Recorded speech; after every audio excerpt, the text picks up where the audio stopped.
Hi, I'm Jennifer Stuber. I'm the community manager for Torn Banner, and specifically for Chivalry 2. And welcome to it, Jen. Welcome back. We've had you on live streams in the past, playing Yes, Chivalry yes. 2.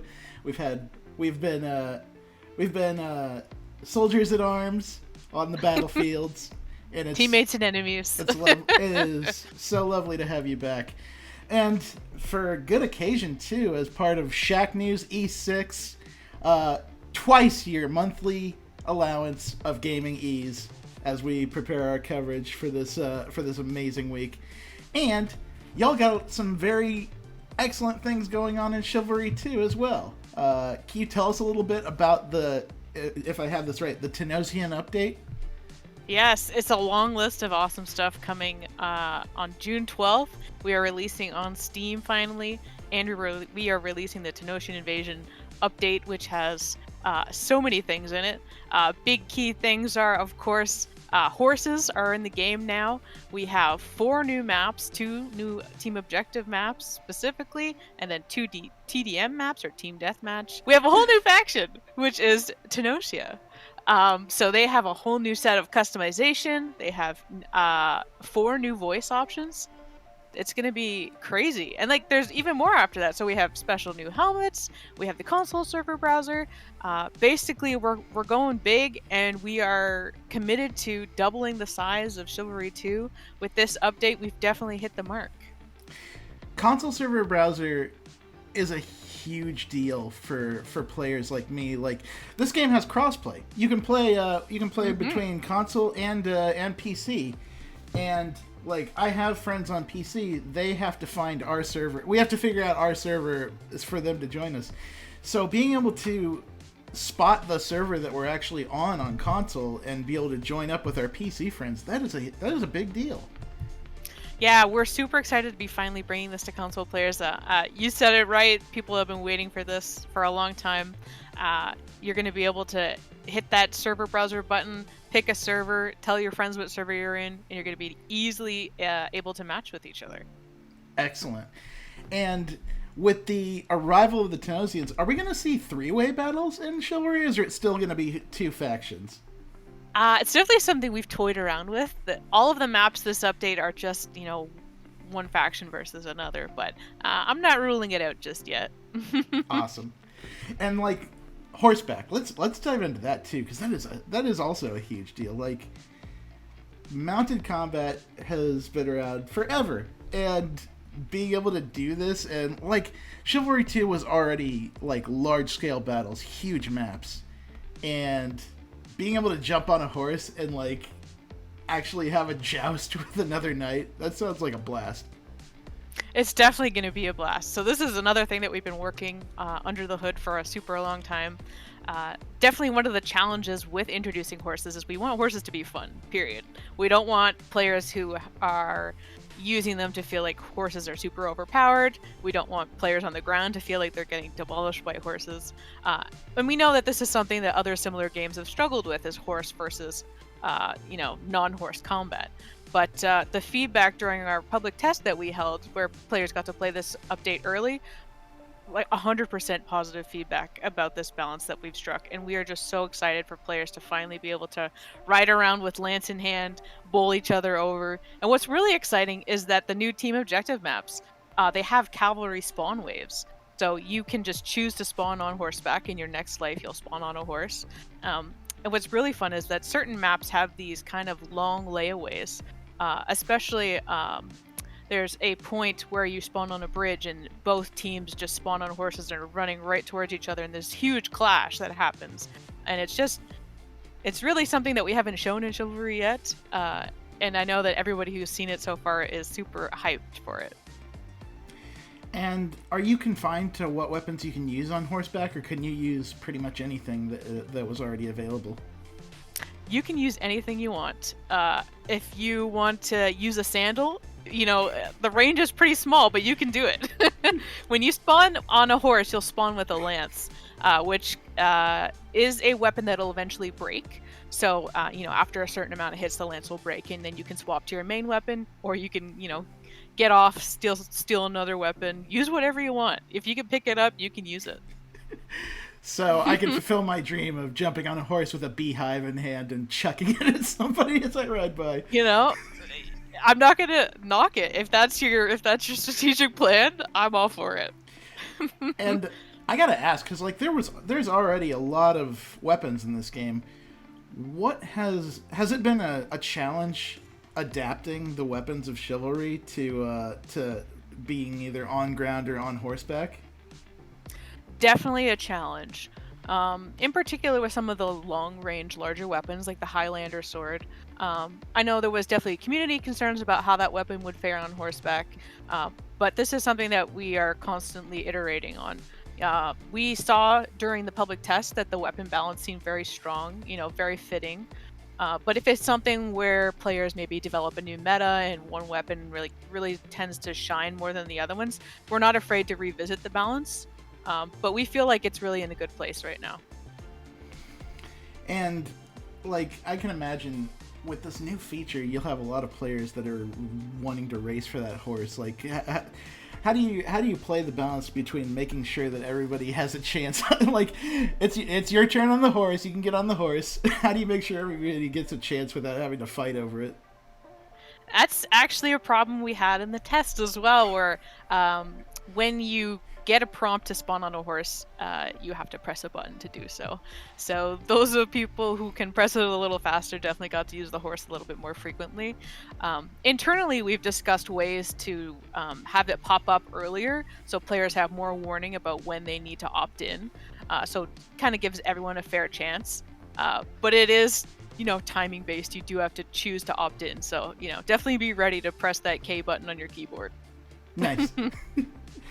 And like, let's talk a little bit about the new maps too. You are actually, like, as you put it, you are in the library of one of the new maps for the Tenosian invasion update.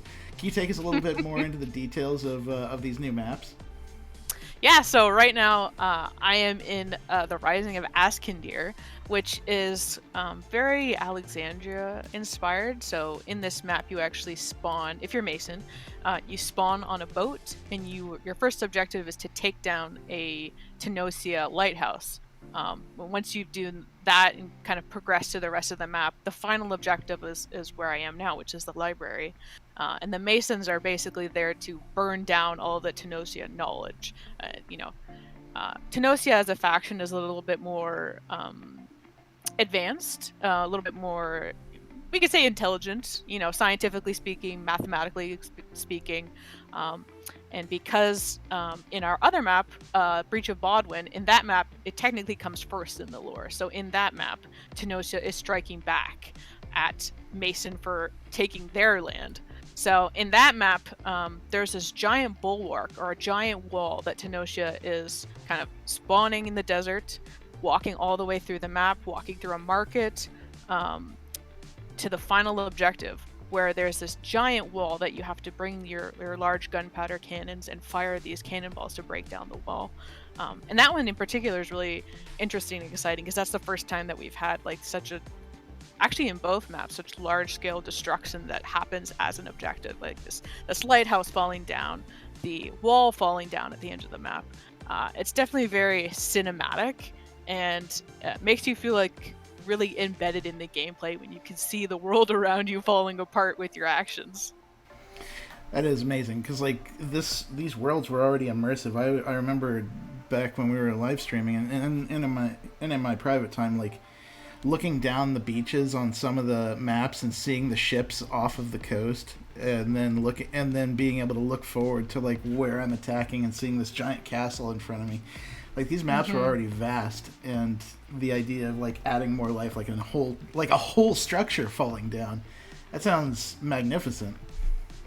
Definitely magnificent. I'm thinking specifically in Bodwin. It's out in the desert, but the way that our team has kind of designed this area to feel somewhat enclosed by these giant rock walls on the outside. And as soon as you get a little bit of height, you can see from the desert all the way to this giant wall. And it really immerses you like a 360 experience. It doesn't feel like you're in a map. It feels like you're in almost a real world location, because everywhere you look, there's something, there's a market, there's a mining operation, There's all these buildings, walls. Everywhere you look, there's something to interact with and engage with.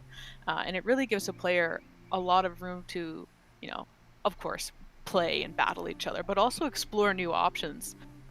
In particular, there's a market in Bodwin, and one of the cool things you can do there is you can actually climb up a ladder and get on top. And it's one of the first maps we have multi-dimensional gameplay, so there can be people kind of running around on the sand, or you can go up on the second level and parkour around and jump on people and surprise attack them from above. It's pretty fun, I have to admit. Nice. And that has always been an interesting part of Chivalry 2 is the lore that y'all build into the maps. This has been a thing where you actually pursue an ongoing narrative between the factions as you're doing these in this multiplayer only game, but there's stories there.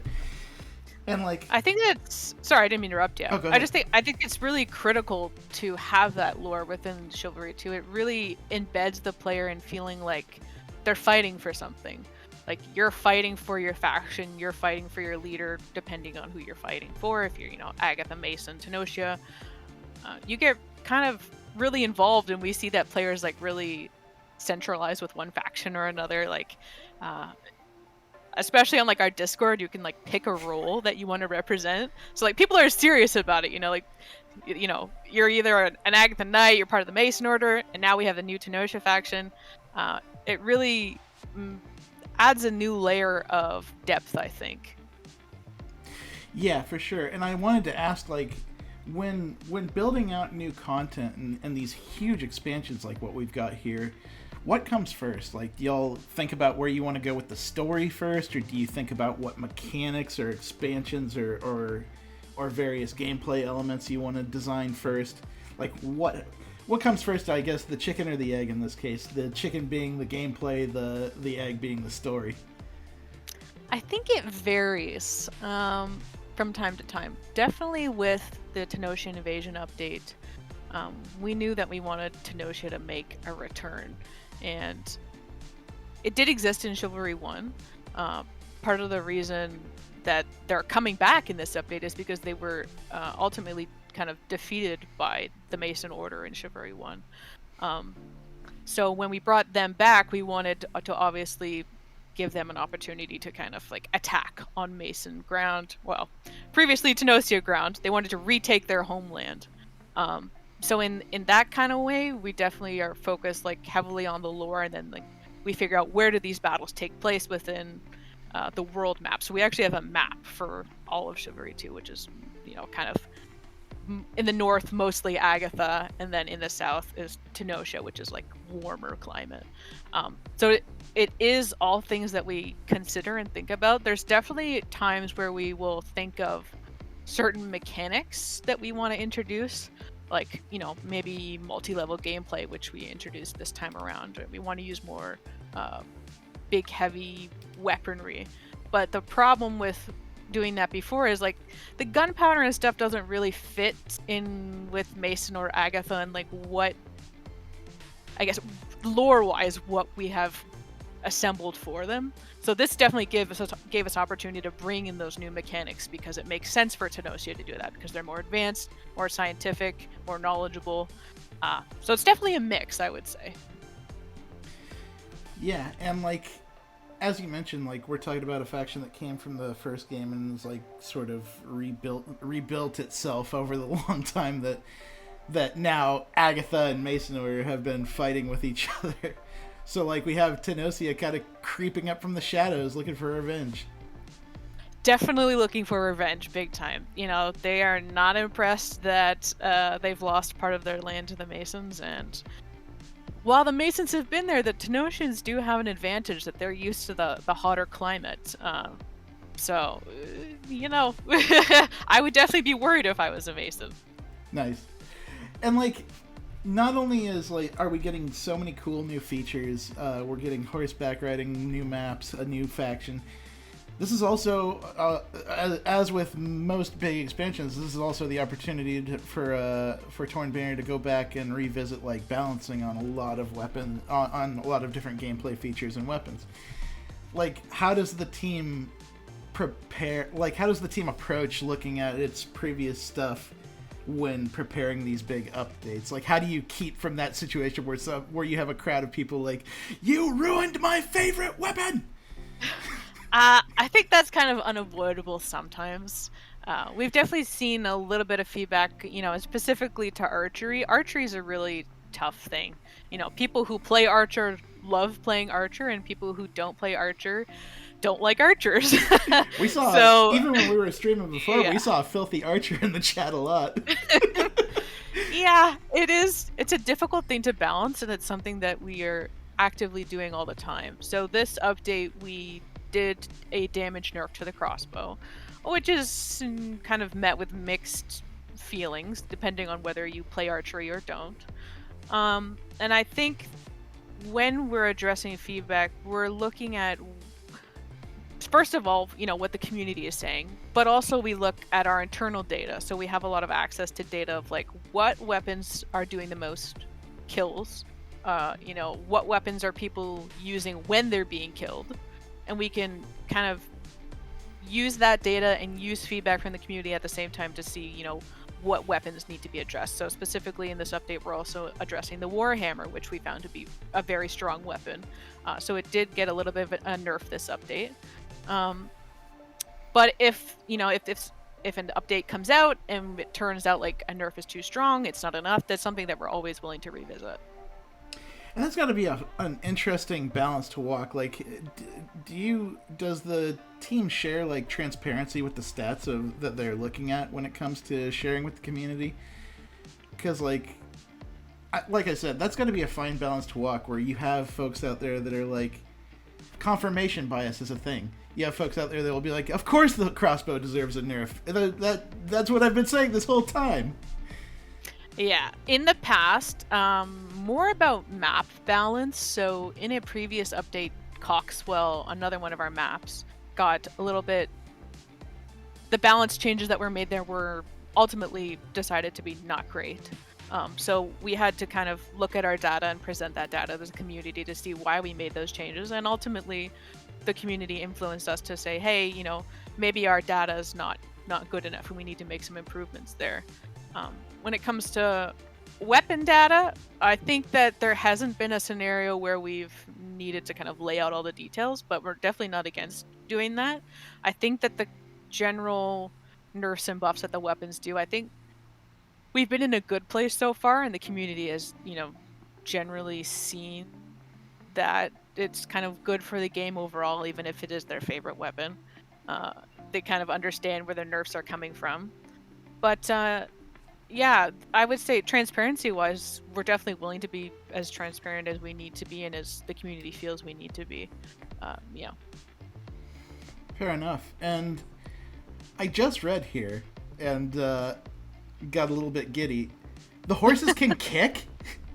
Oh yeah, they can kick their two front legs and they can kick their two back legs. So you can kind of like knock people away or knock people back, and they do some pretty good damage as well.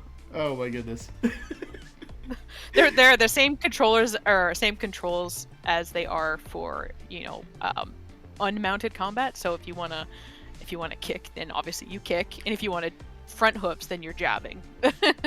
Oh my gosh, I am going to hoof somebody to death at some point. It's quite useful. So one of the challenges of horse gameplay is momentum. So as soon as you kind of run into a wall or get stuck, it's very easy for like 5 people to gang up on you and kill your horse. So you always want to be moving. But one of the options is obviously to, kick out your back legs, knock people away from you, and try to get away. So we try to, give people tools, and then they can kind of figure out the gameplay of what suits them. Aww. Leave my horse alone. Kill me, but leave the horse. That's kind of the meta, though. I feel like you should try to kill the rider so you can steal their horse. Absolutely. Like, I don't mind if you ride away on my horse. Just don't kill the horse. Don't kill the horsey. We're going to say it's sleeping. It's sleeping and covered in ketchup. Yeah. All horses go to heaven, so it's fine. But yeah, like, this does seem like we've said in the past, like, biggest update for Chivalry 2. We've said those words in the past where we've done certain live streams, but this truly does like seem like massive in scope compared to some of the other updates we've seen on Chivalry 2. Yeah, this is something that's been in development since, last year, for months and months and months. The sheer scope of basically every department within the studio, from level design to art, character design, everybody was very heavily involved because not only is it one map, it's multiple maps.